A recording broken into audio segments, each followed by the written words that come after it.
Welcome to another episode of Foresight TV. Before we went on the air, we were just talking about it. This is episode 47, so we are coming up real close on our first year anniversary. It has been a wonderful, exciting experiment. Bob, I'm particularly grateful to you taking one a month to talk about and intrigue us and inspire us and talk of those. So today we're going to be talking about an article that you recently had published in the Dallas Morning News. But before we get to that, let's do our intro.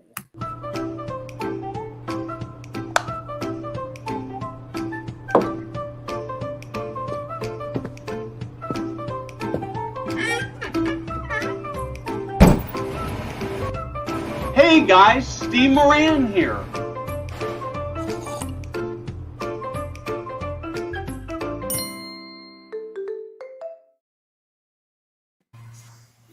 So, Jacquelyn and Bob, you guys have been on before, but just to provide context, why don't you give me a one sentence each description of who you are and what you do? Jacquelyn, you go ahead. Sure. Hi, everyone. I'm Jacquelyn Kung. I am part of a team called Activated Insights, and we're probably best known for the Great Place to Work employee survey and Fortune, which actually came out today, the Fortune Best Workplaces in Aging Services.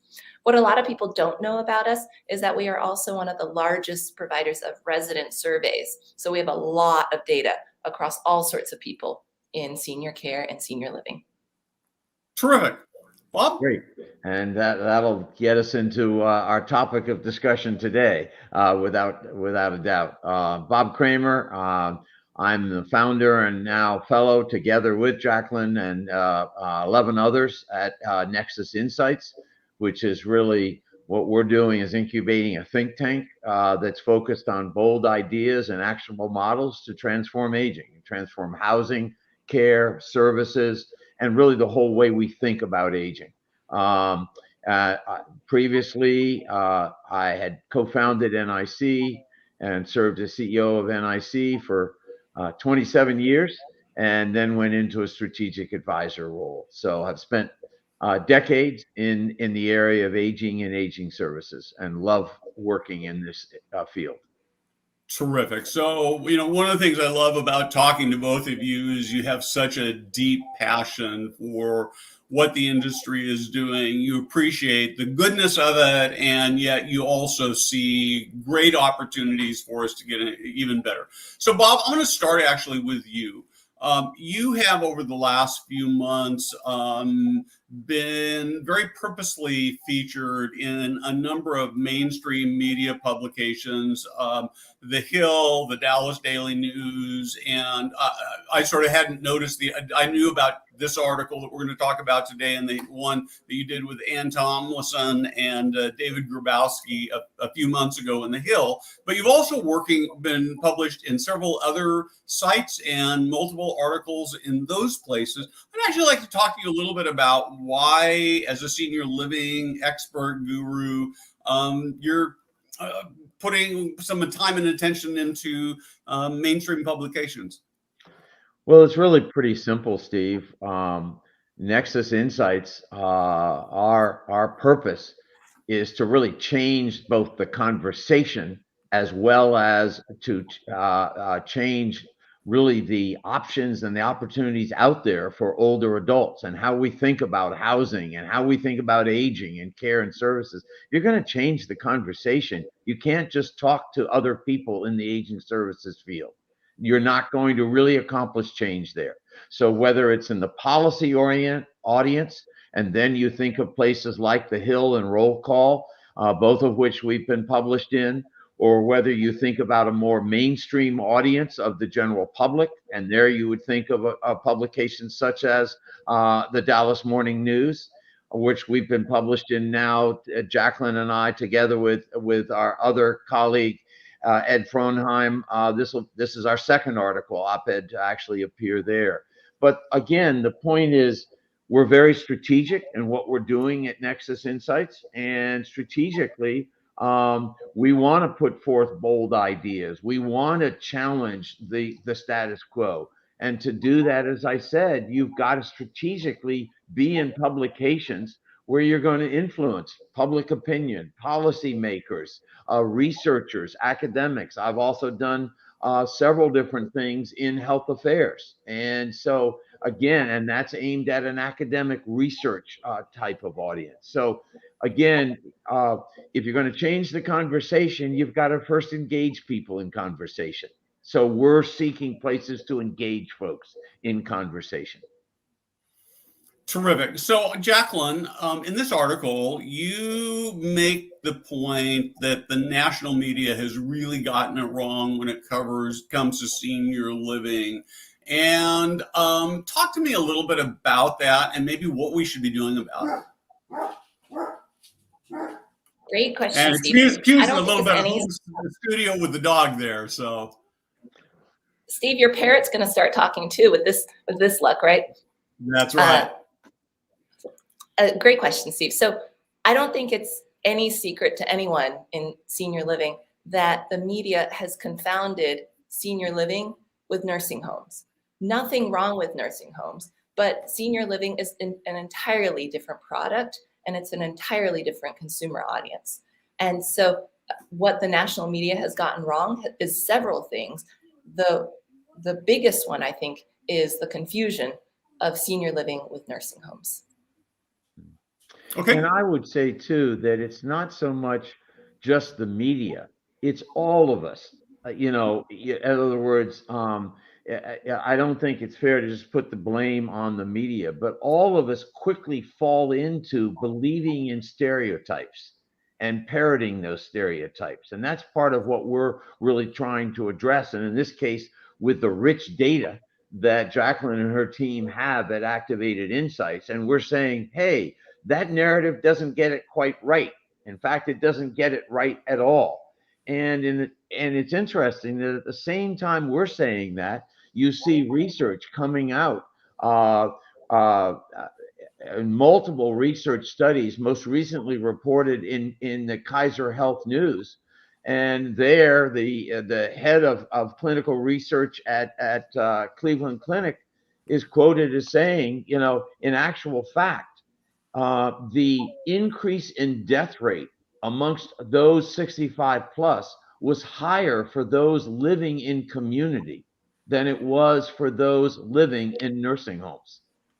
But that's totally contrary to our perception. And that's exactly also, that's some of the findings in our NIC COVID research study. So again, I think we are all quick to sort of jump onto stereotypes about what's going on. And sometimes those stereotypes really miss truly the nature of what's going on. And I think we wanted to get that contrarian message out, and hence our writing that piece. Yeah.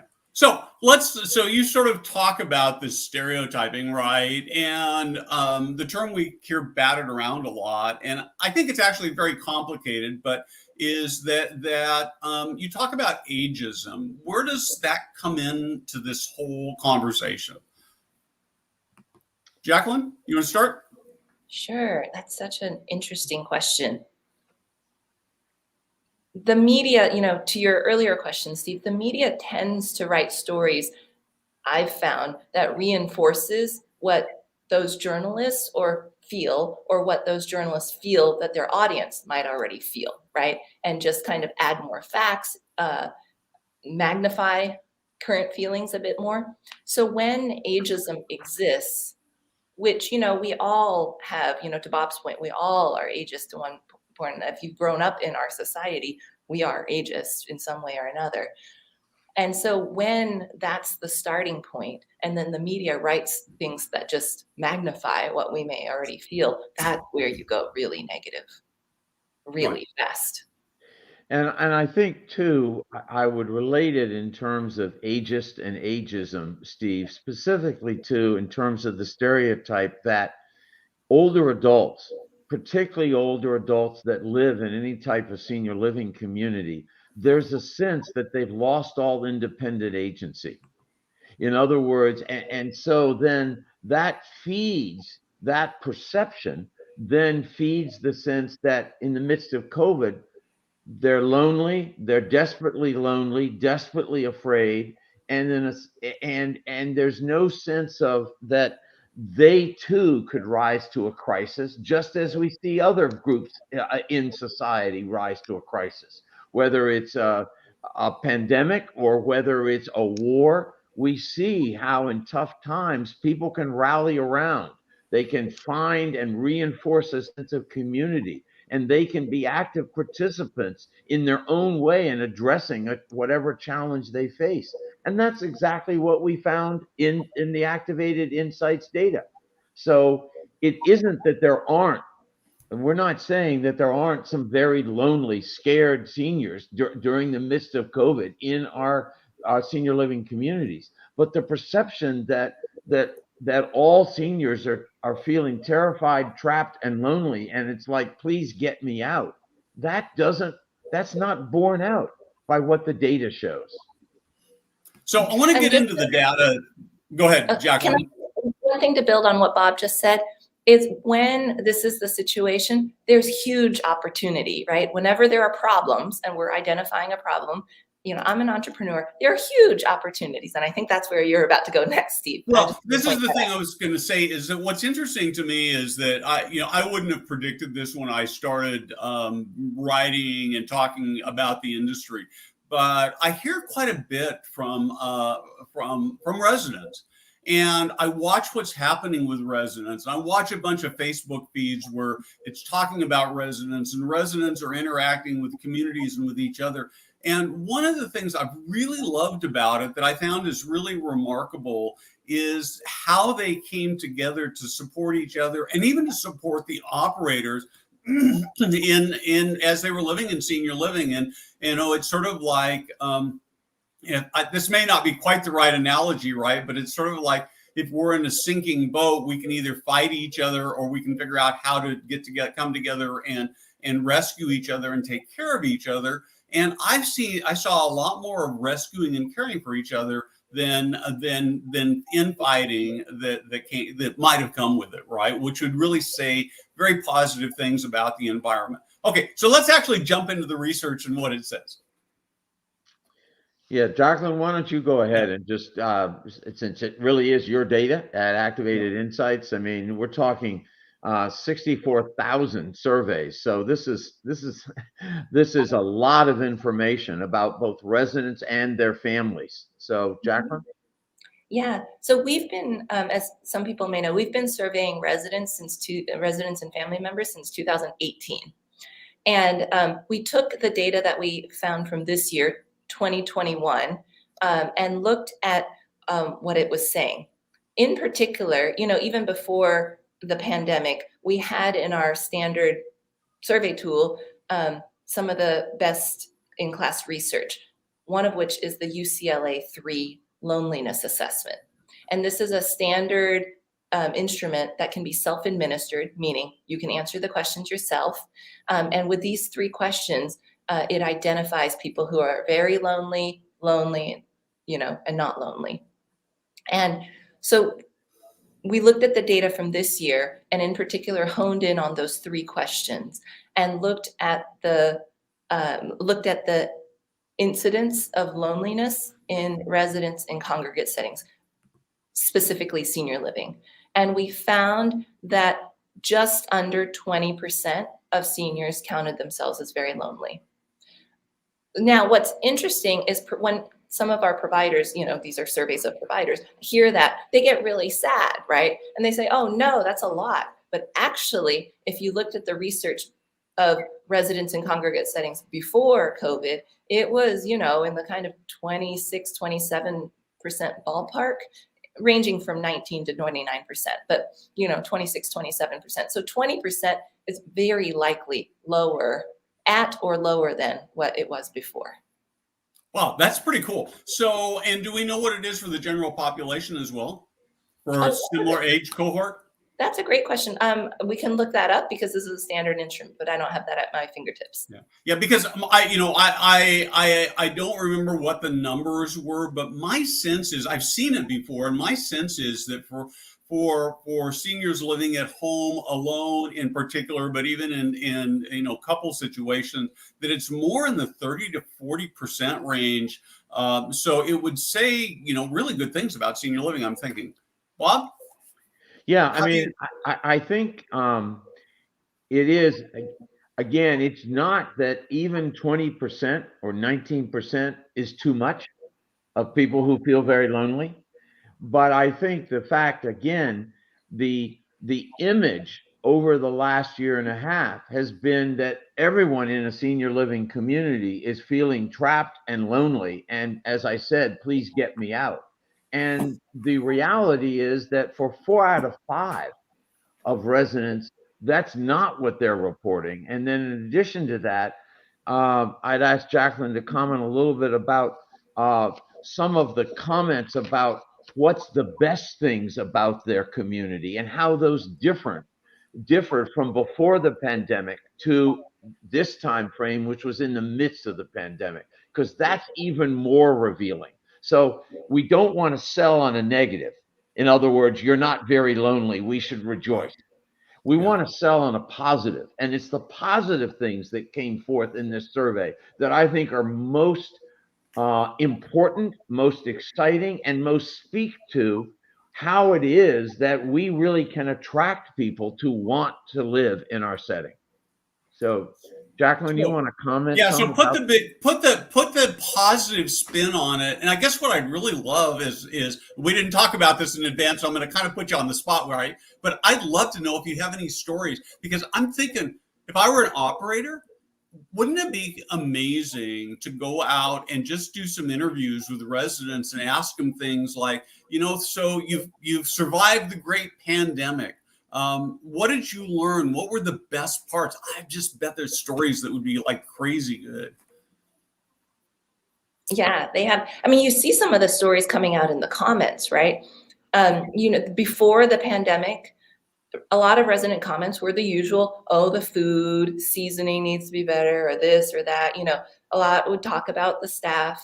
I mean, that's what you would expect, right, before the pandemic. And during the pandemic, because we've been surveying basically every month since the pandemic started, oh my gosh, it's this outpouring of community and belonging. I'm so grateful I'm here. I feel safe here. Basically everything that the media is not covering about our industry. And you see stories of family members writing in that they would be at their wits' end if their mom was at home, and they're so grateful that they're in XYZ, assisted living building or community. And there are so many stories. The one that comes to mind is my mother-in-law, right? So we wrote this op-ed and included her story. She moved from Connecticut, where she had never lived more than 20 minutes away from where she was born in Connecticut. And a few months before the pandemic, she moved from Connecticut into a senior living community in Dallas. And then we included her story in this op-ed. And the next day, she had people dropping off the newspaper, circling it for her. She got emails from fellow residents she had never met saying, I'm so grateful that this is out there, and that, the thing is, I'm really glad I moved in too. You said everything I would have said in there. I mean, she didn't write the story. We wrote the story about her. But she was just getting, even her breakfast club that she shows up for every day. They talked about the op-ed and said, the consensus was that everyone was so glad they had moved in. So you see a big shift in how people are thinking and feeling among our senior living residents and among families, much more to community, belonging, gratefulness. Yeah, I think a key word there is that last word, gratefulness. I think one of the things, and I think this may be a function again of how not just our residents, but older adults generally can lead in terms of, in this sense, in this case, what you saw coming through the comments was a gratefulness, not only that they were in a place where they felt safe and they felt that staff was doing everything they could to keep them safe, but also there was more bonding going on with staff because of a sense that staff is really there for me. They're fighting for me. They're fighting to keep me healthy. And I think that So a couple of themes: gratefulness. The other is resilience. Resilience in the face of, hey, this has been a tough time for everyone.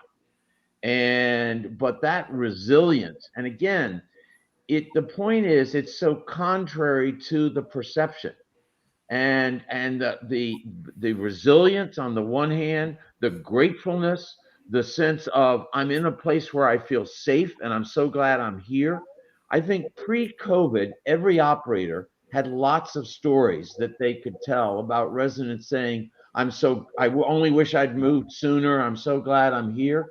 But during the COVID period, those stories kind of all disappeared, and it became a uniform narrative out there publicly that it's terrible to be trapped in a senior living community in the midst of COVID, and people just wish they could get out. And what we again saw in the research is a very different narrative than what we've been hearing publicly. Well, it's really interesting. Go ahead, Jacquelyn. Can I just add one thing to what Bob is saying? So I asked back to the story about my mother-in-law. As Bob highlighted, a central point in our op-ed was the resiliency of our residents, right? And so I asked my mother-in-law, hey, when your breakfast club brought this up, did they agree with this resiliency? And she said, you know what? We didn't discuss it, but the reason I think is because we wouldn't call ourselves resilient because that word is so grandiose and big. And but maybe we are. And she said, and then she went back to gratefulness. And so, we have such a humble population. Resiliency wasn't the word they would call themselves, but I very much think it is. Well, and I think the other thing that gets missed in this narrative is the alternative to living in senior living. A number of months ago, I talked to somebody whose parents lived in a very rural area, 20, 30 miles from town, and they both got COVID. Ended up in the hospital, recovered, but now they're home and away and struggling to prepare meals, to access food, to access services. And those stories are one-off stories, and they don't get much publicity. And so it sort of comes back to where we started, that the story is so one-sided. So Jacquelyn, you sort of alluded to this, but I want to just sort of check this with you. So your mom's friends at their breakfast club, they all like living there too? They do. They really like living there. I mean, yes, you have the usual complaints that you hear of before, the seasoning, et cetera, et cetera. The salmon wasn't cooked that way, but you have a whole lot more comments to the tune of resiliency and gratitude. I think too, there's a silver lining and a message here for as communities hopefully begin to be sort of opening up again, although with the Delta variant, there's certainly reason for concern. But I think one of the messages is not only the sense that these residents reported overwhelmingly how they felt safe and they were grateful, but also the fact that they experienced community even in a time when the normal things that enable community were sorely stressed. Meaning, they couldn't get together with the freedom and in the ways that they could get together before. And in this piece, Jacquelyn's mother-in-law had only just moved in when COVID struck. So she didn't have, a year to develop all kinds of friendships and relationships. My point is that, yes, keeping people safe and the quality of our care is critical, but ultimately our greatest selling point is when we have real community and people feel a sense of belonging, and a community of people, both their own age and also staff, who care for them and who value them. And so my point is, care's got to be there, and it's got to be top quality, but ultimately it's community, and it's that sense of community and a caring community where I feel I belong.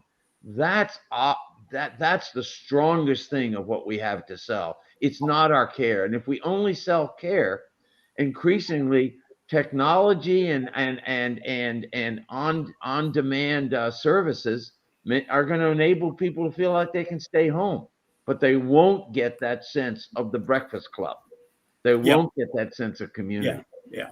I want to add on another. So that's silver lining on an individual basis, whether it's person or community. There's also a silver lining, I think, for our industry overall.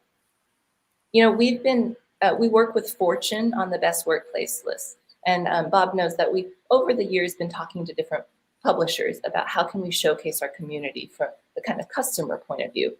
Before the pandemic, hardly anyone would chat about it. But you know, during the pandemic, the conversations have gotten so rich because people realize through the media and all this attention that, hey, they could be doing something, like they being the media could actually be doing something. So we've been working on a secret project that I think we'll be announcing probably next week that will, for the industry, bring even more positive recognition. So we're really excited about that. And the silver lining of COVID is for our industry to get more recognition and more awareness with consumers. Yeah. There are just so many stories, right? Go ahead, Bob. How do you take a challenge and turn it into an opportunity? And Yeah. the pandemic's been challenging. The public perception, the media perception's been challenging. But there are ways we're saying to turn these into opportunities, both individually and, as Jacquelyn just said, for the whole industry. Yeah. Yeah, I've been thinking so much about this over the last couple of weeks, is that I've talked to so many senior living folks who are just feeling so discouraged and beat down. And I know that, you know, a few months ago, it looked like there was a light at the end of the tunnel, which now looks more like a freight train barreling down. And yet the number of deaths is way down, and that's really significant. And I think there are so many opportunities to do storytelling of lives that have been changed in the pandemic, resident lives and team member lives, and that we've got so much opportunity. So we're running low on time, but let's actually talk a little bit about what are some lessons that have come out of this data that you think would apply to senior living operators and owners. Jacquelyn, I'll let you go. Sure. A couple things is, number one, digital is where it's at. That consumers are out there searching digitally, and they're seeing these media reports, they're seeing reviews, they're seeing all sorts of things, which is filling their awareness one way or another. We are seeing that our industry is getting there digitally, but there's still a lot more education and things to do that, you know, on a provider to provider, community to community basis. That's become very clear. The second thing is that a lot of people, like certain providers in our industry, I would call ostriches, kind of want to put their head in the sand and not know how their customers are feeling. Or they say things like, oh, yeah, we don't want to ask now because, you know, we're in COVID. Well, guess what? You should actually be asking because we're in COVID. You should be asking what your customers think and feel, because only then can you, number one, promote the great things. And there are many, many great things that our research has shown. And then also that be working on some of the things to be improving. Unless you ask, you're only listening to the loud voices. You're not listening from all the voices and all the voices that matter in our communities. Yeah, yeah. Bob? And I totally agree with both of those. I would only add to that. In addition, as everyone rightly has been having to be laser focused on COVID prevention and intervention, and therefore very focused on care, at the same time, remember, it's community that's going to attract your residents and keep your residents. But you actually have to deliver on it. And you're only going to know if you're delivering on it if you're doing that survey. Do people feel like they belong? Do they feel like staff treats them like family? And so you need to know, but you also need to genuinely be delivering. I think at times we talk about all the ways in which we have activities for people, but just having activities doesn't translate to a sense of community. And you need to know whether or not what you're doing is really making people feel like they belong and that this is a place where they want to be. If it is, then you have a fantastic story to tell, and you want to be telling it. Yeah. And I would argue that if you have those stories, that in the worst of the pandemic, your buildings will be full or full, because people do crave community. And I think, if anything, COVID has actually demonstrated how important community is for us as human beings. Jacquelyn? I would just add two more things, which is, other than ostriches, we also hear a lot of people say, I know how my residents and family feel because I hear from them every day, right? We've all heard that. Well, who is it you're hearing from? Is it everybody? No, probably not. And so all the providers that we've worked with in terms of serving 100% of the customers, they are so surprised that there's a lot more positive that comes out of it than negative. And the other thing that we hear, so the second thing is that people are saying, a lot of CEOs are saying right now, my people are cooked. We have never been in as tight of labor markets, and that is very true. We see that in the data as well. And also, my people are cooked one way or another. The regs right now, like all sorts of things going on. There are a million things going on. That is all 100% true, 300% true. At the same time, if you don't ask people, then you may actually be working on the wrong things. And we have seen a lot of providers change based on what they are measuring and quantifying. And they realize they're not working on certain things that actually matter to our customers. And only then, as an industry, can we begin. It's to your story, I think, from yesterday, Steve, in terms of how do we delight and provide quality experiences to our families and customers. It's only when we know what they like, don't like, and expect. And it's not just what we hear on a day-to-day basis. It's hearing from everyone, not just a few that come to you. Yeah. And I would just say that the labor problem is huge. It's significant. But I think it's more fixable than operators do. I don't have a date yet, but there is and I'm not telling you who it is now, but there is a CEO out there who embarrassingly admitted to a friend of theirs that they have a zero recruitment problem. And we haven't set a date, but this person has agreed to come on and talk about what they're doing. And I'm pretty sure it's not because they're paying buckets more money. So I'm going to take you to two quick questions that are not directly related to this comment, but I love to ask significant leaders in the industry. The first thing, what are you currently reading? Anything interesting that we should know about? Bob, first. Well, actually, one of the books I'm currently reading is because Jacquelyn suggested it on a Nexus Fellows call, and that was Premonition, Michael Lewis's book on the pandemic, which I'm finding fascinating. And to me, that's the, I try and spend 2 hours every day just reading. And admittedly, a lot of my reading is, lately I've been reading about supply chain and supply chain disruption, because there's a lot of it, and it could really impact our economy, and it could impact our industry. But the whole idea of Nexus Insights is to look at the nexus point between, and I look for anomalies. I look for trends going on in other places that might have an impact that no one's conceived of in terms of the aging field or in terms of seniors housing and care. So I read a lot about artificial intelligence. I read different healthcare publications. But I try and have at least one book, if not two books, going that others usually have recommended to me. Yeah, it's a big problem for me. I think I've got about 4 going and probably 20 in the queue. So one-click Amazon ebooks makes them too easy to buy. How about you, Jacquelyn? I was just going to ask the two of you. I know you're interviewing us, Steve, but I was just going to ask the two of you if you guys read multiple books at a time, because you both seem like the curious minds that do. Yeah. So I also like to read multiple books at a time. The one that I'm really enjoying the most is called Sapiens. If either of you have read I've heard that, of it. It's about the history of humankind, just in a book. And it goes through all sorts of reasons so for instance, why we binge eat at midnight. It's, due to our Neanderthal and kind of, former selves. it also shows us how small of a speck we are in the grand universe of things. And then the third thing, which actually ties to this show, is about the purpose of language. And language was really developed and fine-tuned and made sophisticated so that we could gossip. And in Sapiens, it talks about how gossip is usually negative news about people and things. And that is probably one of the reasons that the media has a negative scope on us as well.